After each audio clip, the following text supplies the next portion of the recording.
pessoal, tudo bem? Aqui é o professor Luciano Santana Pereira, serei o professor formador da disciplina de motivação de indivíduos e grupos de trabalho.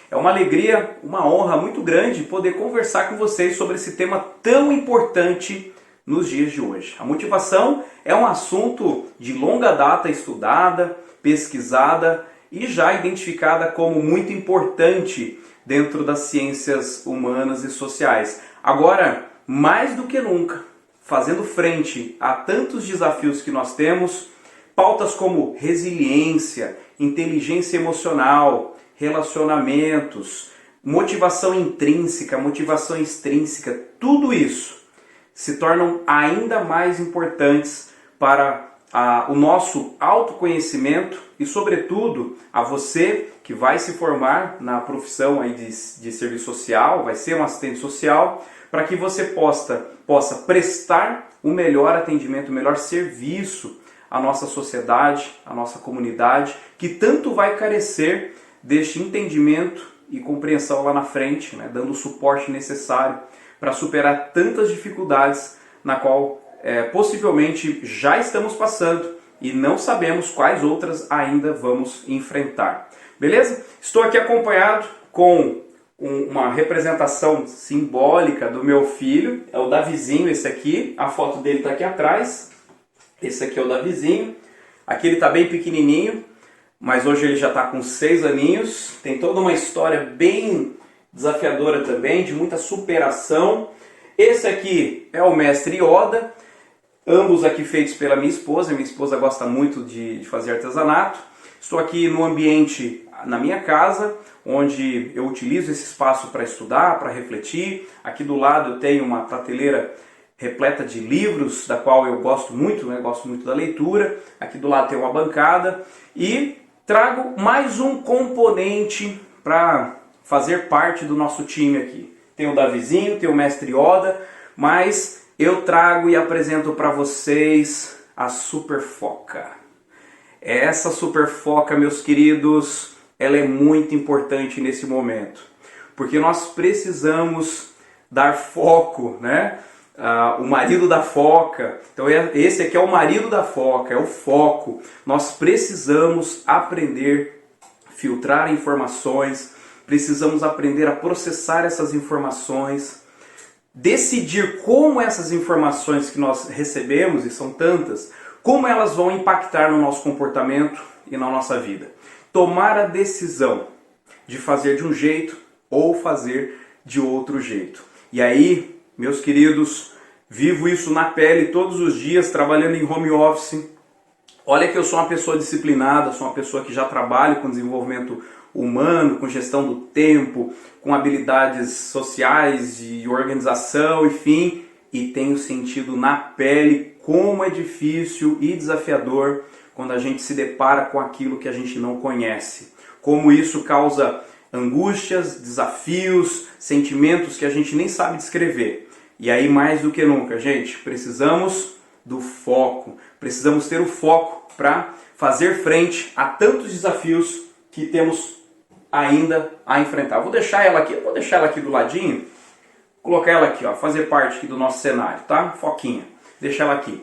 Bom, pessoal, qual vai ser a pauta para a gente conversar hoje? Essa primeira aula, como eu já comentei, estou gravando aqui da minha casa, estou gravando aqui em home office para vocês e fazendo o que a gente tem à disposição, utilizando, né, de recursos e aquilo que a gente tem para levar conteúdo para vocês, para não deixar a bola cair, para não deixar o curso parar, para não deixar você desanimar de forma alguma. Afinal de contas, a gente está numa disciplina de motivação de indivíduos e grupos de trabalho. A pauta de hoje está alinhada com a live, tá, gente? Então a pauta deste vídeo que eu estou produzindo está plenamente alinhada com a nossa live que vai ser conduzida, que naturalmente está alinhado com o nosso material didático. Então aqui a nossa pauta, vou trazer para vocês alguns insights, está diretamente relacionado com o capítulo 1 e o capítulo 2 do nosso material didático. Logo, eu espero que você faça a leitura desse conteúdo, dessas duas primeiras partes do livro, que você assista às aulas conceituais dessas duas partes ali do nosso material. É muito importante você ter esse foco, lembrando, ó, Ó, lembrando que é muito importante você ter esse foco, é muito importante você ter essa disciplina de não se perder neste processo, beleza? Bom, pauta de hoje, comportamento e os seus impactos nos relacionamentos. Então, como que o nosso comportamento ele impacta na saúde dos relacionamentos? Por que que eu me dou bem, talvez, com uma pessoa, porque com outra pessoa não me dou tão bem? E aí, eu chamo a sua atenção porque na assistência social nós não podemos escolher com quem nós vamos nos relacionar. Nós devemos atender de forma humanizada, ética e mais correta possível todos os públicos. E eu não posso ficar escolhendo quem que eu vou atender ou quem que eu tenho mais afinidade. Então eu preciso aprender a identificar como que comportamento influencia sim nos relacionamentos. E de onde vem essa ideia do comportamento? Eu começo, então, lá no início da nossa unidade, lá nas primeiras páginas, vai trazer ali um discurso, vai trazer um texto sobre comportamento e habilidades sociais. Então vai trazer esse emaranhado de informações, contextualizando a importância e a relação direta entre comportamento e as habilidades sociais. Por que que as habilidades sociais são influenciadas ou impactadas pelos nossos comportamentos? E a pergunta seguinte, por que fazemos o que fazemos? Por que nos comportamos da forma que nos comportamos? Esta talvez seja a grande sacada, a ficha que tem que cair para você até o final da minha conversa, beleza? Começo então falando aqui sobre comportamentos e habilidades sociais e eu trago a importância da gente aprender a contar 3 histórias. Por que que eu digo isso? Porque quando a gente para pensar sobre a construção social de quem somos, ou seja, qual é a história do meu passado, quem eu me formei, né, de onde vem essa origem, com quem eu aprendi, quais são as referências que me trouxeram até aqui. Quando eu identifico isso, eu identifico quais foram as dificuldades, quais foram os traumas, o modelo de formação, de educação, enfim, tudo aquilo que de alguma forma impactou, influenciou no modelo da madeira, né, no formatão da madeira, a gente, né, cada um de nós. Então a primeira história é olhar para trás e identificar, saber contar de onde nós viemos. Coloca isso para vocês, tá? De onde nós viemos. A segunda história que a gente precisa saber contar é onde nós estamos, o que tem acontecido hoje, que muito provavelmente vai ser reflexo da forma como você chegou até aqui. Tá? Então se você teve muita dificuldade, se você teve traumas, teve situações que mudou a rota da sua vida, muito provavelmente você vive situações hoje que refletem em partes aquilo que você já teve como experiência de vida. E a terceira história que nós devemos contar e identificar, né, aprender a mapear em nós mesmos, é a história do nosso futuro. O que nós almejamos, o que nós sonhamos, que resultados eu quero produzir no futuro, qual é o meu projeto de vida. E aí falando, né, nesse termo, né, eu tive a alegria de escrever e produzir a disciplina que muito provavelmente vocês também estudam, que é a disciplina Projeto de Vida, ou Gol Projeto de Vida, e a pauta, né, dessa disciplina está muito amarrada com a disciplina de motivação de indivíduos, e lá a gente faz até exercícios, né, contando as histórias do passado, do presente e do futuro.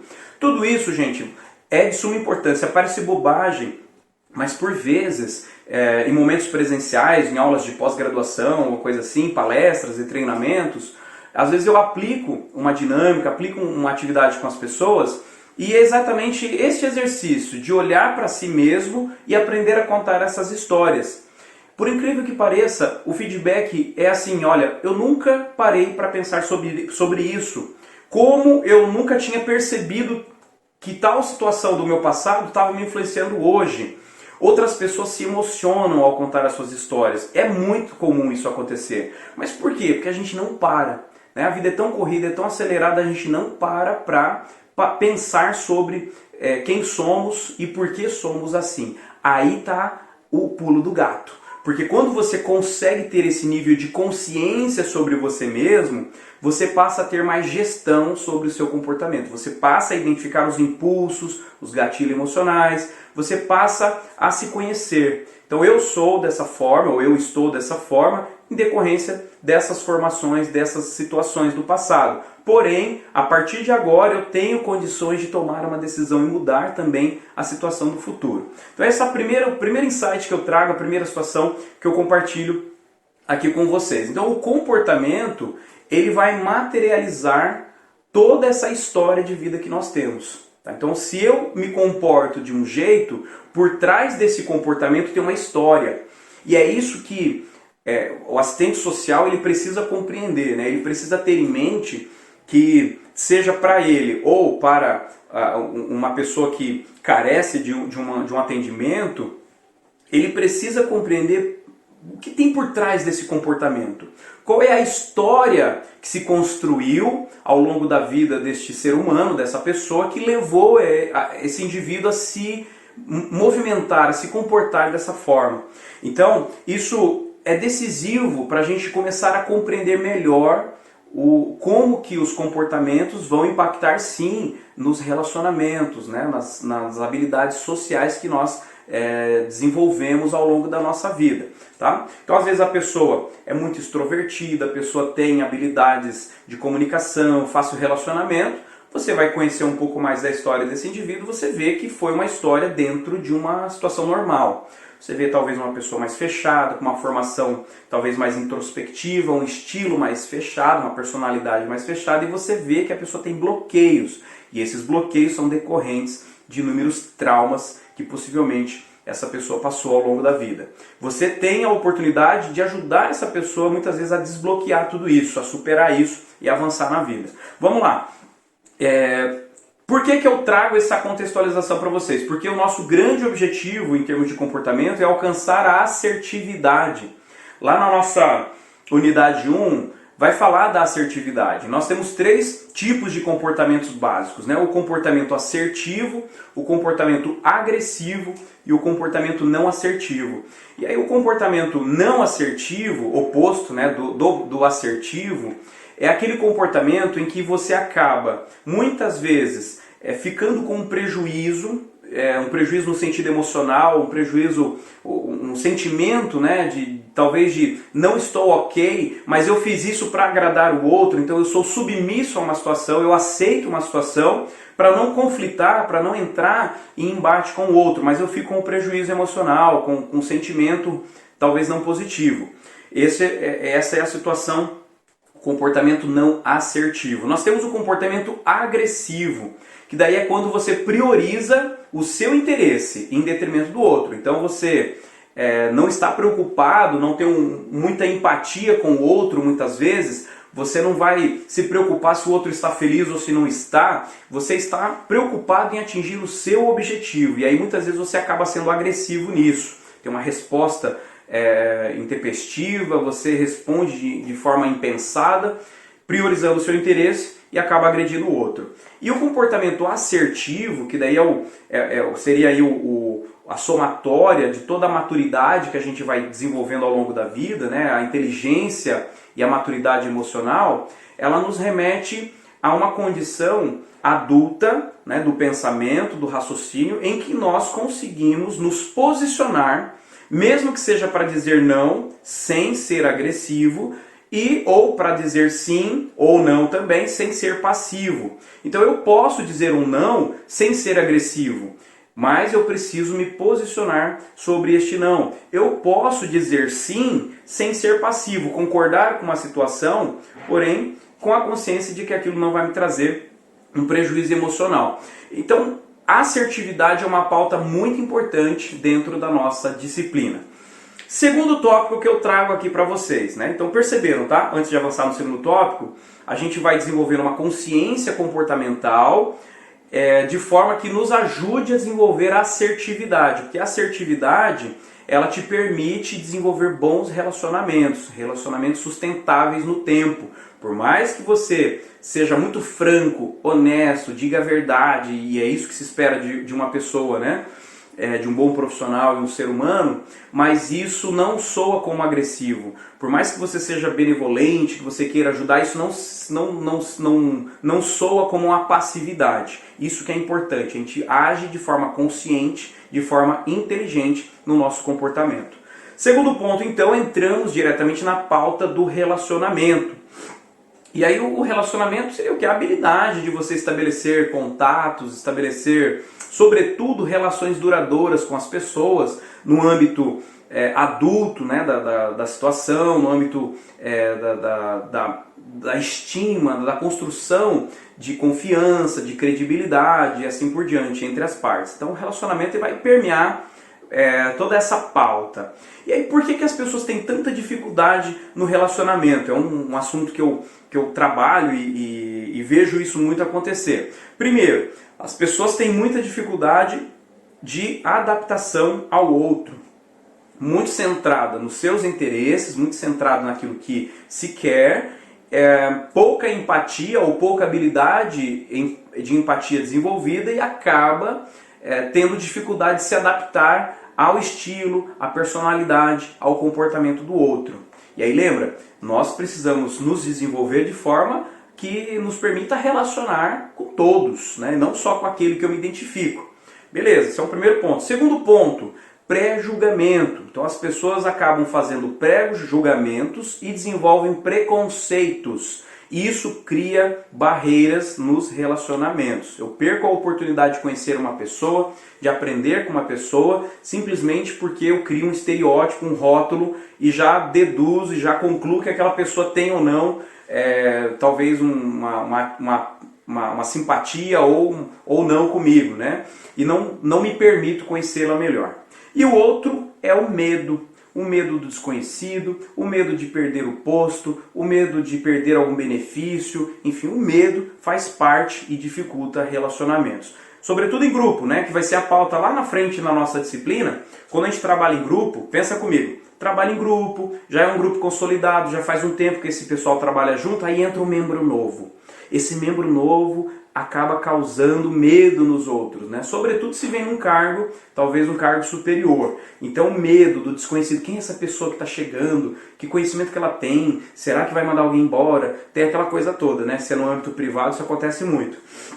E aí, pessoal, para a gente fechar este primeiro material, né, abrindo aqui as cortinas da nossa disciplina, eu trago para vocês um terceiro assunto que eu separei, que é a motivação propriamente dita, né? Que vai já estar contida aí na nossa segunda unidade. Eu vou trazer só um pouquinho dessa unidade. Essa unidade ela vai fazer parte naturalmente da nossa segunda aula e aqui eu quero só trazer alguns conceitos iniciais. Primeiro, motivação, né?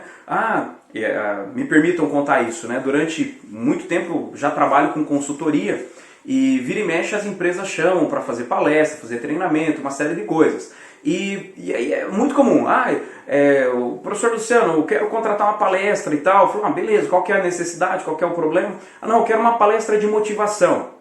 Não, peraí, não consigo fazer isso, né? Eu não dou conta disso. Então a motivação ela é muito pessoal, não é uma palestra, não é algo que vai motivar a pessoa. Isso pode ser um estímulo, a gente vai estudar sobre isso. Então a palestra, uma fala, um vídeo, um texto, um incentivo, uma conversa, tudo isso vai servir como estímulo para a pessoa. Uma motivação extrínseca, como a gente coloca.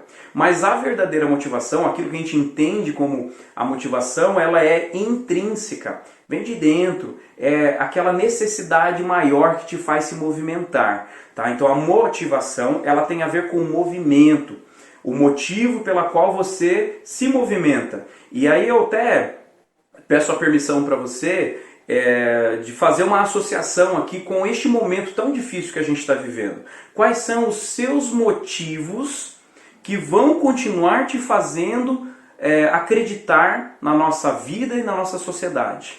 Acho que é um momento assim, muito interessante e sério para a gente fazer uma reflexão sobre isso. Eu tenho o meu fator de motivação muito latente. Tá? Por quê? Há muito tempo atrás, em, 2002, 2003, eu me encontrei na minha carreira, vamos dizer assim, no sentido de ter a causa. Qual é a minha causa? É trabalhar para o desenvolvimento de pessoas. Essa é a minha causa, essa é a minha missão. É isso que eu faço todos os dias. Então eu trabalho com consultoria, com treinamento, com atendimento a pessoas, né? Produzir um material, projeto de vida, por exemplo, que ajuda a desenvolver milhares de pessoas, por exemplo, já chegou a mais de 250 mil pessoas no Brasil e fora do Brasil. Então eu vou cumprindo a minha missão, trabalho com aulas, com educação, percebe que as atividades que eu vou me atrelando, né, que eu vou me envolvendo, elas estão diretamente relacionadas com a missão que eu tenho, né, que é trabalhar em favor do desenvolvimento das pessoas, contribuir com as pessoas. E aí, então, neste momento é muito importante você se conectar com essa missão sua. Qual é o teu fator motivador? Tá? O que lateja lá dentro? O que tem lá dentro de você que vai fazer você acordar todos os dias, colocar roupa, se trocar, se arrumar e sentar lá na sua sala, no seu sofá, no seu escritório e trabalhar de casa, como se estivesse trabalhando na sua empresa com a mesma energia, com a mesma garra. É um desafio, eu sei que é, mas isso é uma questão importante para a gente manter o foco e manter a disciplina nesses tempos de isolamento social, manter aí essa questão da resiliência. Então a motivação vai permear essa ideia desse fator, né, que nos faz mover, que nos faz colocar em movimento em busca de algo. Nós temos várias teorias, a gente vai estudar isso na próxima conversa, várias teorias que vão desdobrar o entendimento da motivação, mas eu trago aqui 3 situações distintas. Então a primeira, a motivação intrínseca, que é essa motivação nossa de dentro, que é aquilo que a gente almeja lá no fundo, que é essa conexão sua com aquilo que você faz. Nós temos a motivação extrínseca, que são os incentivos externos, é um feedback positivo, é um reconhecimento do colega, o reconhecimento do seu superior imediato, da esposa, do marido, talvez o agradecimento que vem, o apoio, incentivo, como eu falei, é uma palavra de um professor, é um texto que você lê, tudo isso são fatores externos. É a remuneração que você ganha, fator de incentivo, dinheiro não motiva, ele incentiva, beleza? Então, motivação intrínseca, motivação extrínseca. E no meio desse percurso, do ciclo da motivação, existe um negocinho chamado frustração, gente.